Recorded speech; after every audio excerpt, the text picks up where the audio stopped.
Hello friends, welcome to study tricks. दोस्तों, अगर आप लोग UP triple S C PET 2022 के एग्ज़ाम को देने जा रहे हैं तो ये वीडियो आपके लिए बहुत ज़्यादा हेल्पफुल साबित होने वाली है। दोस्तों, इस वीडियो में हम बात करेंगे इंग्लिश के पैराग्राफ को ट्रिक से किस तरह से सॉल्व करेंगे।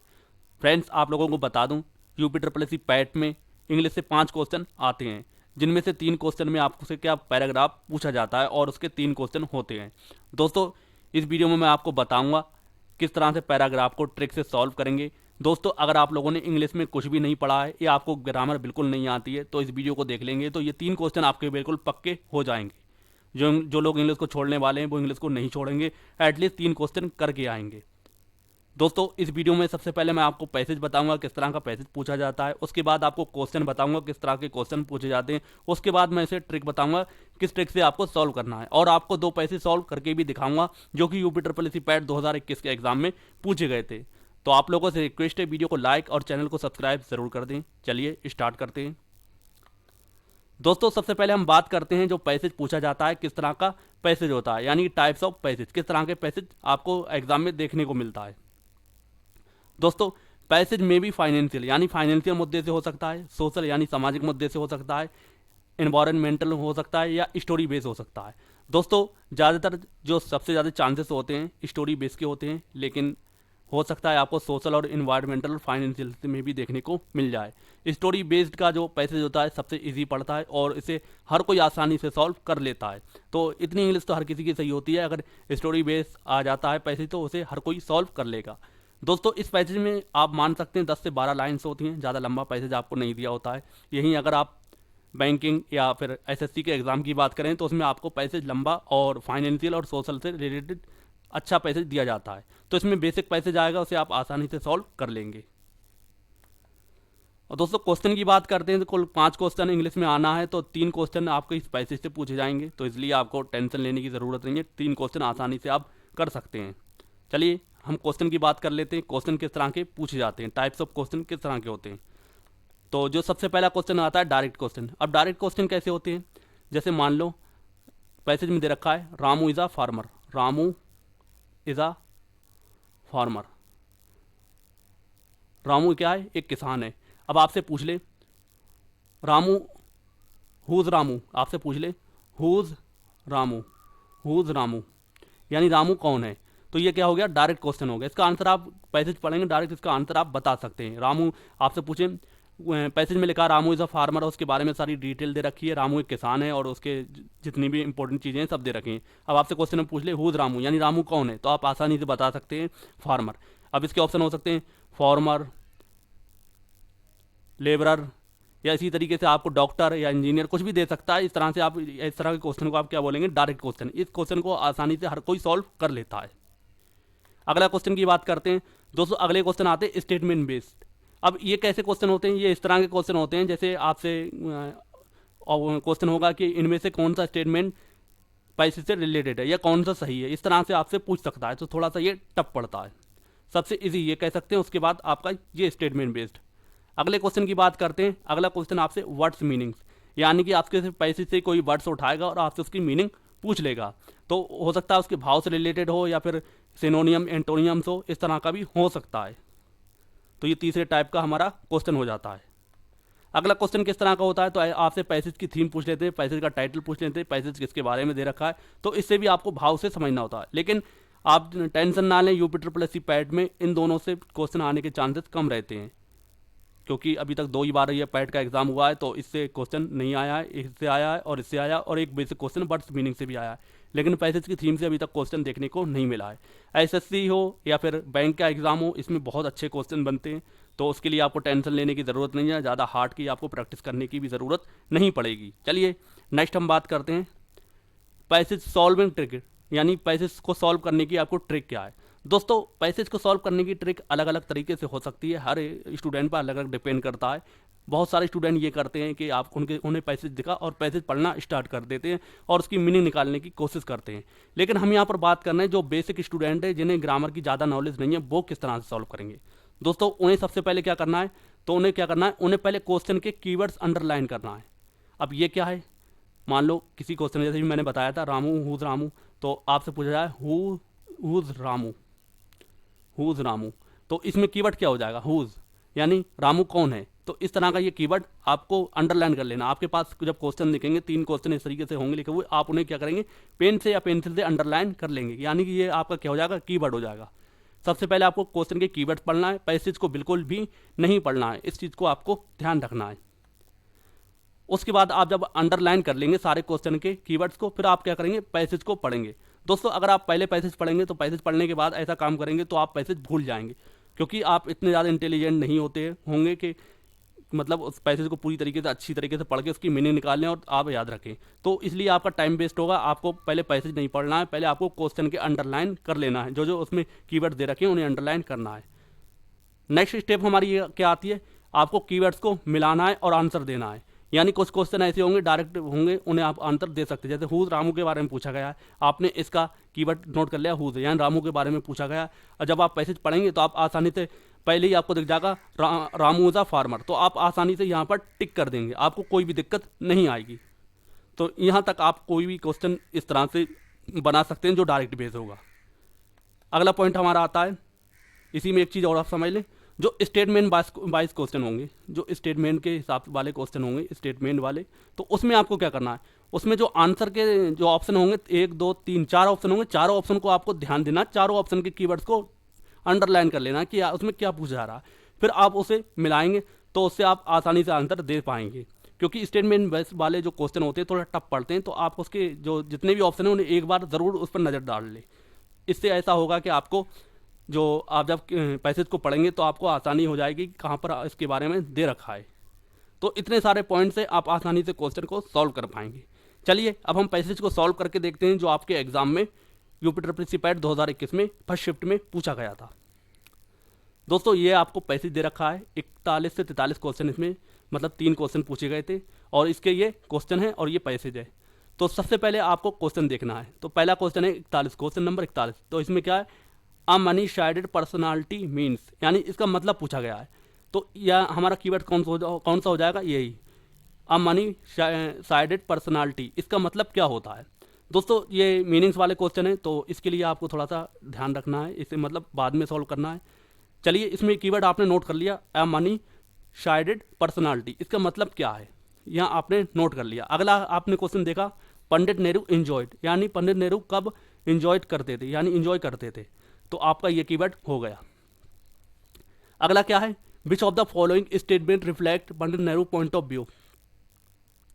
तो इसमें स्टेटमेंट बेस्ड वाले क्वेश्चन हो जाते हैं, तो पंडित नेहरू के पॉइंट ऑफ व्यू से स्टेटमेंट कौन सा आपको बताना है, रिफ्लेक्ट करता है।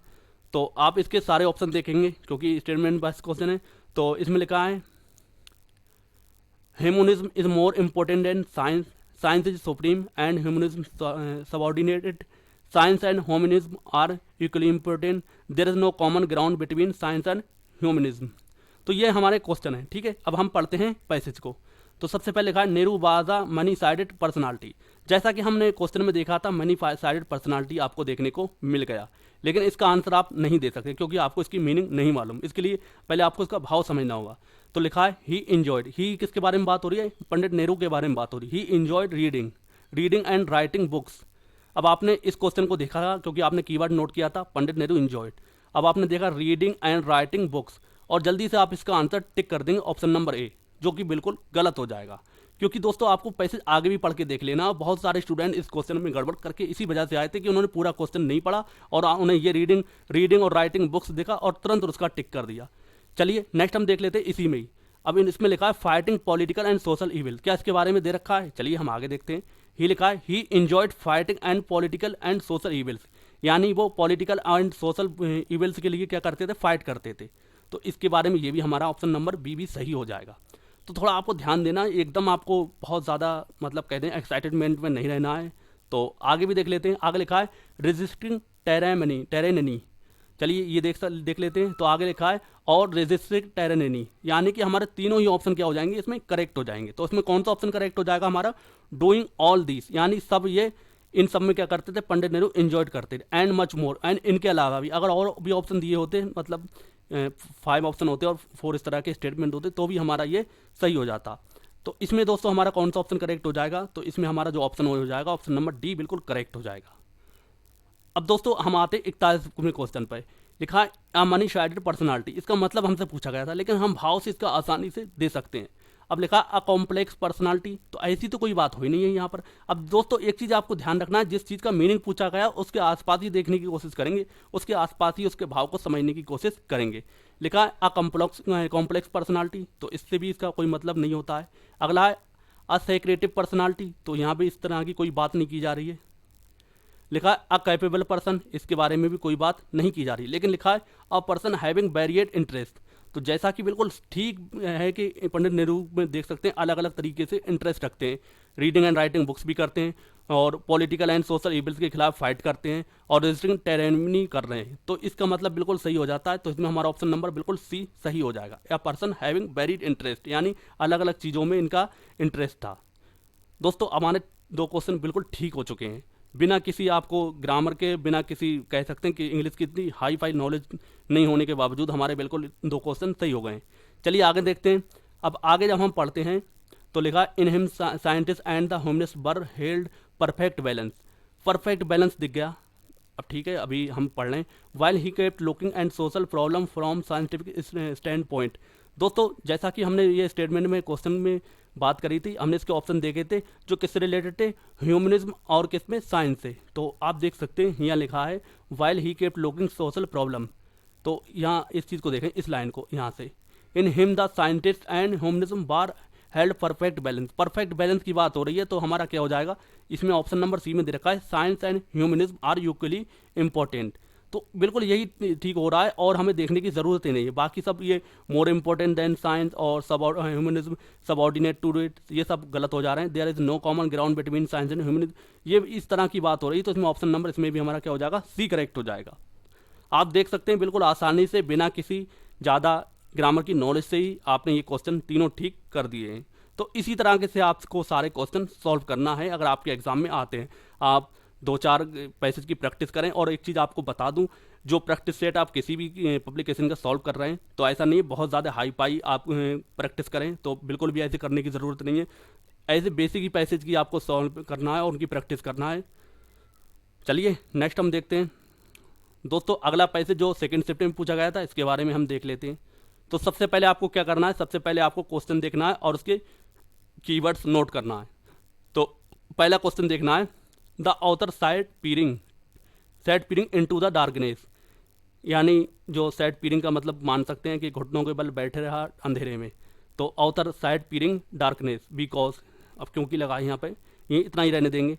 लिखा है, अगला क्वेश्चन पाएंगे 22वें क्वेश्चन पर, the author jumped out of the bed, author jumped out of bed, ये आपका क्या हो जाएगा, कीवर्ड हो जाएगा। अगला क्वेश्चन है, which one of the following did the author do first, author ने सबसे पहले क्या किया, तो आप लें ऑथर डू फर्स्ट, ये भी स्टेटमेंट बेस्ड क्वेश्चन है, इसको आप समझ सकते हैं इस तरह से। चलिए अब हम पढ़ेंगे पैसेज, हमारे कीवर्ड्स नोट हो चुके हैं, अब हम पढ़ेंगे पैसेज। तो पहला है I climbed into the bed. अब दोस्तों जैसे हमने यहाँ पर देखा है ऑथर पैसेज में अपने बारे में बता रहा है, लेकिन जो क्वेश्चन में है, क्वेश्चन कोई और पूछ रहा है, इस तरह से आप समझ सकते हैं। तो लिखा है I climbed into the bed rolled myself in my blankets, तो मतलब इसमें यही लिखा है कि मैं बेड पर चढ़ा और फिर मैंने अपने आप को कंबल में लपेट लिया। First extinguishing the light that burn steadily near the door, तो इस तरह का कोई क्वेश्चन है, पहले हम देख लेते हैं। तो लिखा है the author jump out the bed because मतलब अपने बेड पे चढ़ा, ये तो बात की चीज़ है, लेकिन जो क्वेश्चन नंबर इसमें है, question number 43, which one of the following did the author do first, तो क्या सबसे पहले उसने क्लोजिंग डोर को बंद किया, नहीं किया। क्लोबिंग इनटू द बेड पे चढ़ा, लेकिन रोलिंग माई हिमसेल्फ ब्लैंकेट, ये भी दोनों सही हो सकते हैं, लेकिन हमारा नन ऑफ दिस बिल्कुल सही हो जाएगा। क्यों हो जाएगा, क्योंकि इसमें लिखा है first extinguishing the light that burn steadily near the door, जो उसके कह सकते हैं डोर के बराबर में लाइट जल रही थी, सबसे पहले क्या किया, ऑथर ने उसको बंद किया। तो इसमें ऑप्शन नंबर हमारा कौन सा हो जाएगा, डी करेक्ट हो जाएगा। चलिए इसमें आगे पढ़ते हैं। I lay still trying to get sleep but my fear made impossible and soon I sat up bed peering into the darkness, यानी अब पियरिंग की बेड पियरिंग लिखा है, आपने देखा, सेट पियरिंग आपको दिख जाएगा, इनटू द डार्कनेस, ये भी बिल्कुल इसके मैच कर रहा है कीवर्ड। और occasionally glancing in the round window in the side of ship which seemed like plate suspended into the darkness, तो इस तरह का ये हमारा हो जाएगा। तो कौन सा हो जाएगा इसमें option, the window had looked like a plate, तो इससे आपने क्या करा, कीवर्ड से मैच किया और इसका आंसर कौन सा कर दिया, tick. The window had looked like a plate. He had put the out the light, इसका कोई मतलब ही नहीं है। He wished to see the window, उसकी इच्छा थी कि विंडो को देखे, ऐसी भी कोई बात नहीं है। ही वॉज अफ्रेड, वो डर चुका था, ऐसी भी कोई बात नहीं है। ये बिल्कुल हमारा ऑप्शन नंबर सी हो जाएगा करेक्ट, क्योंकि इसमें आप देख सकते हैं ship which seemed like a plate suspended the into the darkness, जो कि इससे मैच कर रहा है। तो आपके दो क्वेश्चन बिल्कुल ठीक हो चुके हैं। अब आगे लिखा है the author jumped out the bed because, author अपने बेड पे से कूदा, क्यों कूदा, इसके बारे में देखेंगे कहाँ पर हमारा कीवर्ड मैच करेगा। लिखा है for an hour I must have sat like this and then I was suddenly roused, suddenly यानी अचानक, by draught a cold air I jump off the bed. अब ये लिखा है आपको by a draught of cold air और I jumped out of the bed.